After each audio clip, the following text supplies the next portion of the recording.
Why, hello. Check out the big honkin' Woodie wagon.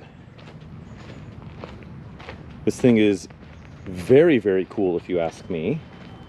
One owner car till I got it. 1983 Ford LTD Country Squire. And it's super cool. It's very imperfect. And I have too many cars, so I'm going to be selling it, which is sort of the purpose of this video here. So let's take a peek around it and poke out the flaws, because there are a bunch, but overall it's in much better than average condition for one of these. I mean, these kind of didn't get looked after. They were fully involved in family truckster duty, and so they kind of were left to rot. This one's been in California its whole life. And so as far as rot is concerned, there really isn't any rust or rot or anything like that. But, you know, it's got some wear. You know, it's got the wood trim, the faux wood trim, and a lot of clear coat peeling on it. There are a couple of pieces of trim missing, which I will point out. This lower rocker trim is missing. The clips are there, but the trim is gone. The little rubber insets into these impact moldings on the sides are gone. Paint's in fair shape. I think a polish will bring a lot of this back. It is pretty flat, so it might come back. But you know, the roof rack's in good shape. The glass and the bright work is all in good shape. It's held up quite well. There's someone here parking next to me, which I drove out of my way to avoid people, yet here we are. This piece of trim is missing.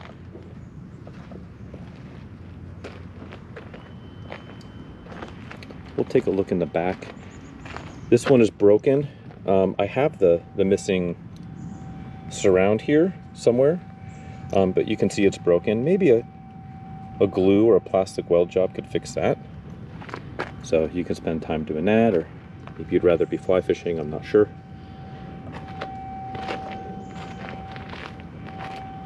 This side over here, there is some staining around the fuel door from, well, fuel.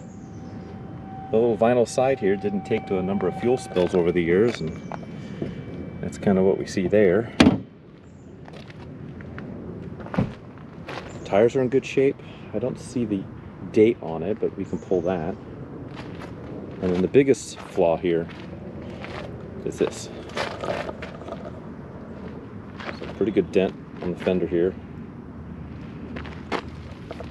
Certainly could be repaired, but it is a good sized dent. Maybe if you find a very brave PDR technician, can pull a lot of that, get it close, at least close enough to put this piece of trim on it that's missing. There's some damage to the header panel here, although it's not catastrophic. Got this crack on this bezel. This lower piece is broken off on the chrome here. But the bumper itself's in pretty good shape. Little kiss to it, but let's see if we can find a date code on these tires. 2011. So yeah, those can go. Those are in their early teens. They look like they're in good shape though, but yeah, I'd replace them with the thin whites. Let's take a look in here. The interior is actually in excellent condition. Perfect, but very good. The leather's held up well. A little bit of wear and tear here on this driver's seat here. Really, the biggest flaw in the interior is there's a tear over there. But all told, it's a good place to spend time. It's roomy, it's cushy, it's squishy. There's the tear on that passenger seat there. It's, I don't know, maybe 8 to 10 inches. Probably could be repaired. Headliner's in good shape, which is somewhat uncommon on these. Those like to fail. These guys like to swivel around though, so while you're driving, if you accelerate real hard, it'll come back at you a little bit. 43,792 miles, although I did confirm via a Carfax report that has rolled, so it's 143,000 miles and counting. See if we can start it up. we go. Now the car is at operating temp. When it is cold, I think the idle air control valve needs a little bit of adjustment because it idles pretty low.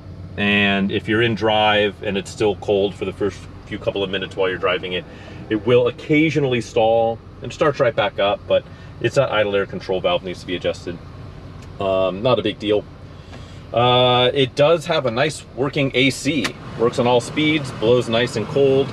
I did see that it was serviced with a sticker and they put dye in it, and I think they converted it to R134. There's a sticker in the engine bay, which we'll take a look at in a bit, but it blows nice and cold, works on all speeds, blend door works, everything works. Power windows, we got those.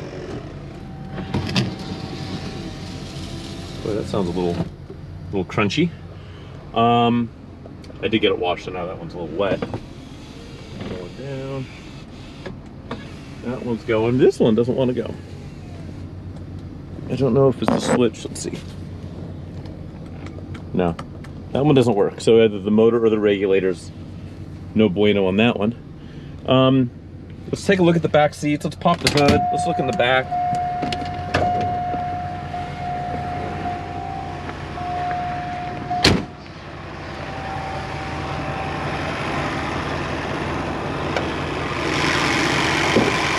There we go. Fuel injected 302.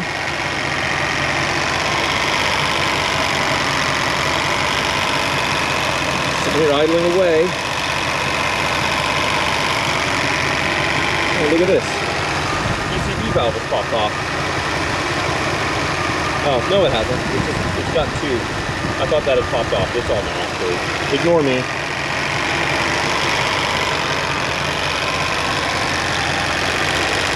So that there is the idle air control valve. I might adjust that, but pretty straightforward. Pretty basic as far as fuel injection goes on these. And it's a 302, so it's good and reliable. Parts are super available.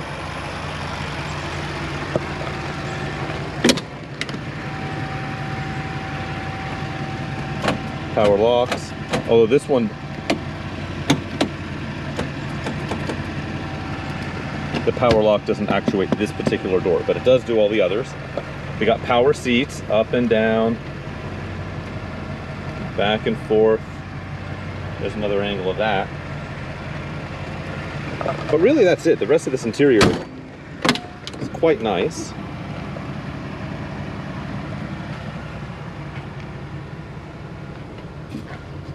Here's the Carfax report. No accidents, although we know there's a dent on the fender. So you can only trust the Fox so much. But yeah, it came out of Santa Rosa. And yeah, I mean, pretty consistent service over the years. Unfortunately, it doesn't specify what the services are. But, you know, some fluids, things like that. Last inspection, it says 160,000 even. We know that's not correct. Looking at the odometer today, although it corroborates with this. So yeah, just typical basic service, one owner car. It's exceedingly cool. I bought it because I wanted to do some light towing. I've got an early 60s vintage camping trailer, little aristocrat, little loafer, and I was going to do some towing with this. And it's got the jump seats, which are incredibly awesome. If you want, this guy folds down flat, and then that folds flat, and you've got basically an 8-foot cargo bay. This glass does roll down. I did roll it down. There's a switch up front. These incredibly cool jump seats. Very cool. And yeah, this is kind of just a car that nobody's going to make again. And it's easy to keep on the road because it's just a bunch of Ford parts.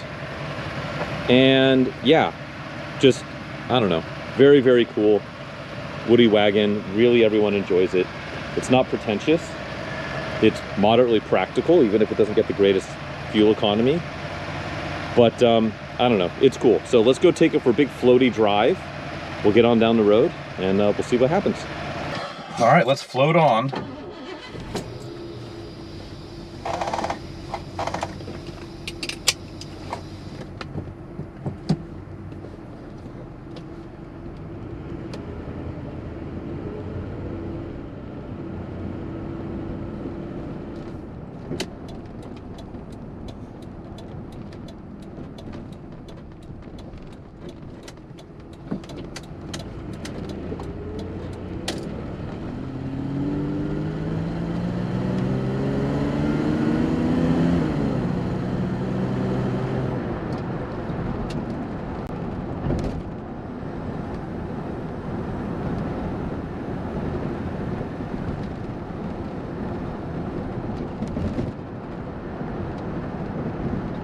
I do feel like it could use shocks, which I looked up. They're insanely cheap. You can get like Monroe shocks on Rock Auto for this thing for under $10 a piece.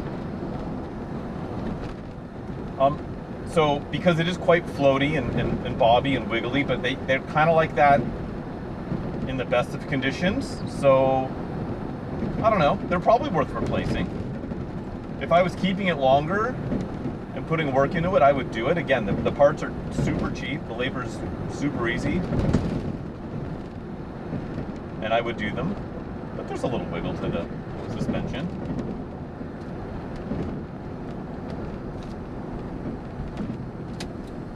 There's some sort of like a vacuum hissing noise you can hear. I don't know if it's the HVAC system, but something's occasionally hissing at me. I don't think there's a snake in here. There, now I'm giving it like maybe half throttle and it's gone. And I let off and it kind of comes back. Part of throttle it's on. I don't know what that is. Ford LTD Country Squire fans, let me know what that noise is.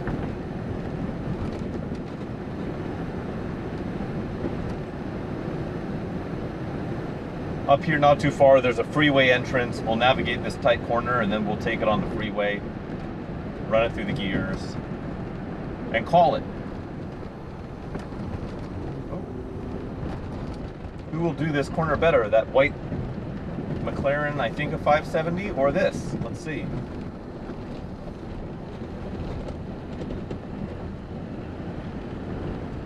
I do kind of want to take it on a driving rally. Me and 7 of my closest friends, and just be the slow group, but be the fun group. I don't know. I'm selling myself on this thing. But I don't have anywhere to keep it.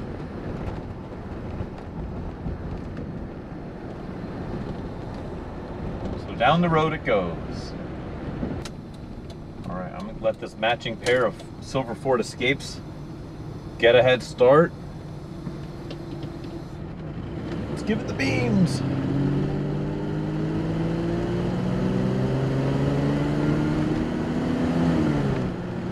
$140 horsepower. It's actually not terrible.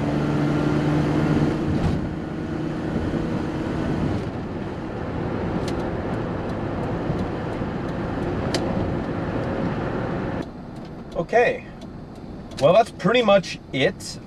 It gets down the freeway quite well, and just floats along, which is sort of the point. Float along with a small army of human beings. So thanks for riding along with me. I would say bid often, bid early, but I don't know where I'm gonna sell this car. It might not go on Cars and Bids, not for want from my part. I think they just probably, it might be a little bit too rough around the edges for them with the dents and the missing trim and such. But I think it would be a really cool kind of running, driving, really small stakes project for somebody. Or just pick it up and run with it the way it is. Maybe throw new tires on it, and just go. So yeah, maybe you're that person. maybe not. Either way, thanks for checking it out with me, and until next time. Bye.